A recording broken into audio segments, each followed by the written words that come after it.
Have you ever met someone who you know is not exactly a spring chicken, and yet they seem so full of life? They're active, they have energy, they're passionate, they seem so young. This week, we'll learn the secret to growing old and staying young. I am so excited to share it with you. Welcome back to Torah in 10, Parshas Devarim. I'm Jody Burkell, and this week, like every week, we bring Jewish wisdom to life for our life. So how is it possible to grow old and remain young at heart? According to Rabbi Sack, in the last month of his life, Moses teaches us the secret. Have you ever heard someone being wished on their birthday, Ad Me'avei Esrim, until 120? I never knew what it meant until I learned it's a traditional Jewish blessing we give, wishing someone a long life. The number is associated with the life of Moses. The Torah tells us Moses was 120 years old when he died, yet his eye was undimmed and his strength undiminished. How did he achieve this? I think we all want to know. I just love when modern psychology catches up to our Torah. In a long research study, George Valiant identifies two characteristics that contribute to successful aging, both of which are relevant to Moses. So first, the idea of generavity, with its focus on taking care of the next generation. He explains how in the middle or later in life, after we've achieved all the things, perhaps a family, a career, a reputation, we can either stagnate or decide to give back to others, to community, to society, and the next generation. Rabbi Sack calls this elsewhere climbing a second mountain in life. So whether it's taking on a new project like volunteering, becoming a mentor, or learning a new skill, it's when we direct at least some of our energy outward. The other factor is called keeper of meaning.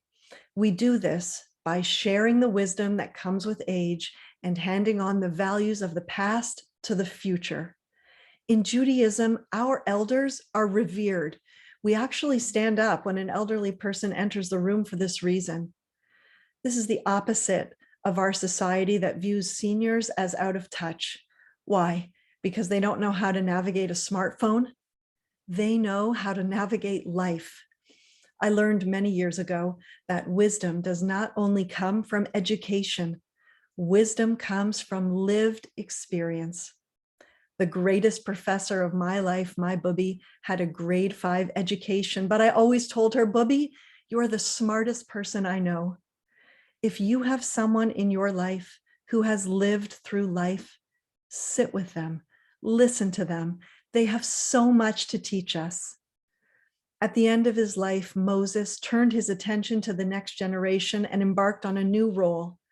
In Rabbi Sack's beautiful words, no longer Moses, the liberator and lawgiver. He took on a new task for which he is known until today, Moshe Rabbeinu, Moses, our teacher. It was in some ways his greatest achievement. He taught the Israelites who they were, where they had come from, and what their destiny was. I believe this to be one of the greatest gifts that we can give to the next generation, the gift of an identity. If you know who you are and what you are called on to do, you can go forward with strength, with purpose and passion. The secret to growing old and staying young can be found in the words to describe Moses at the end of his life. Rabbi Sack says his eye was undimmed and his natural energy unabated. What does Rabbi Sack say? His energy was unabated because his eye was undimmed, meaning he never lost the idealism of his youth, his passion for justice and for the responsibilities of freedom.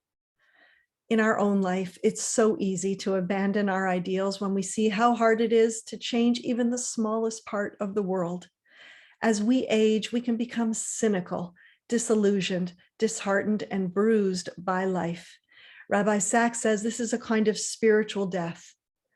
The people who don't, who never give up hope despite the bumps and bruises along the way, who still see the world that could be, that can be, and empower those who come after them, keep their spiritual energy intact. This is resilience. I don't know about you, but this is some advice I'm really taking to heart. It's practical and inspiring. Even when our body ages, our spirit can remain young. And the truth is, we do not have to wait until a certain age to live this way. We can begin now and reap the benefits early. So, friends, don't let the world dim your eyes. See the good, see the possibilities, hold on to your idealism, work towards leaving the world a little better off than how you found it, and continue to share your life wisdom with those who come after you. May we all be blessed till 120. Wishing you all a Shabbat Shalom.